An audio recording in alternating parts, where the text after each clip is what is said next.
نحمد و نصلی علی رسول الکریم اما بعد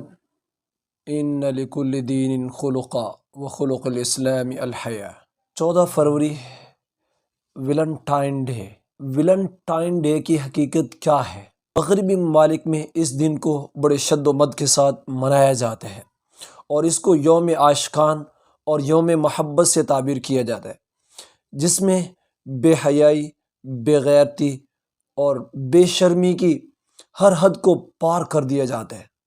اس کی حقیقت کچھ یوں ہے کہ 17ویں صدی عیسوی میں روم کے ایک پادری جس کا نام ویلنٹائن ہے، وہ ایک راہبہ پر عاشق ہو جاتے ہیں اور ان کے مذہب کے اندر، عیسائیت کے اندر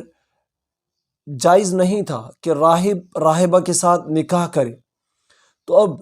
یہ اپنی ناجائز ہوس کو پورا کرنے کے لیے ایک حربہ اختیار کرتے ہیں اور کہتے ہیں راہبہ سے جا کر کہ مجھے خواب آیا ہے کہ 14 فروری کو اگر راہب راہبہ کے ساتھ منہ کالا کر لے تو اس کی گنجائش ہے اور اس پر کوئی گناہ نہیں۔ اب راہبہ اس کے چکر میں آ جاتی ہے،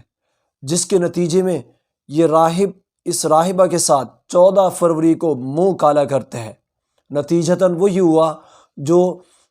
سماوی مذاہب کے اندر ہے کہ ان دونوں کو قتل کر دیا جاتا ہے۔ لیکن رفتہ رفتہ زمانہ جیسے بڑھتا گیا تو بعد میں آنے والے بے حیا لوگوں نے اس دن کو بطور یوم عاشقان اور بطور یوم محبت منانا شروع کر دیا، اور تب سے یہ ریت چلی، یہ گندی رسم چلی۔ مغربی ممالک اور مغربی تہذیب، مغربی اقوام، وہ ساری کی ساری اس کی لپیٹ میں آ کر بے حیائی، بے غیرتی کی مرتکب ہو چکی ہے، اور اس دن میں بے حیائی کے وہ پارٹ لائے جاتے ہیں جن کا حیادار معاشرے میں تصور بھی نہیں کیا جا سکتا۔ یاد رکھیے، یہ گندی رسم، یہ گندی ریت رفتہ رفتہ مسلم اقوام کے اندر بھی سرایت کر رہی ہے۔ اب ہمارے کالجز کے اندر، یونیورسٹیز کے اندر، جامعات کے اندر بھی اس دن کو منائے جانے کی جو ہے نا وہ ریت چل پڑی ہے، اور اس دن کو نوجوان طبقہ اپنی ناجائز ہوس کو پورا کرنے کے لیے اس دن کو منانا شروع کر دیا ہے، اس کو لائک کرنا شروع کر دیا ہے، اور اس دن کے اندر اپنی ناجائز محبت کے نام پر ہر طرح کی بے حیائی کو جائز سمجھا جانے لگا ہے۔ یاد رکھیے،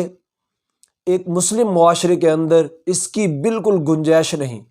اور مغربی اقوام تو یہی چاہتی ہیں کہ وہ ہم سے ہماری اقدار کو چھین لیں اور ہمارے ایمان کو اس بے حیائی کے ذریعے پاش کر دیں۔ تو ہمیں اپنی نوجوان نسل کا خیال رکھنا ہوگا، انہیں یہ بتانا ہوگا کہ یہ کوئی اچھا کام نہیں، یہ بے حیائی کے پارٹ، یہ مسلم معاشرے میں ان کی کسی درجے میں گنجائش نہیں ہو سکتی۔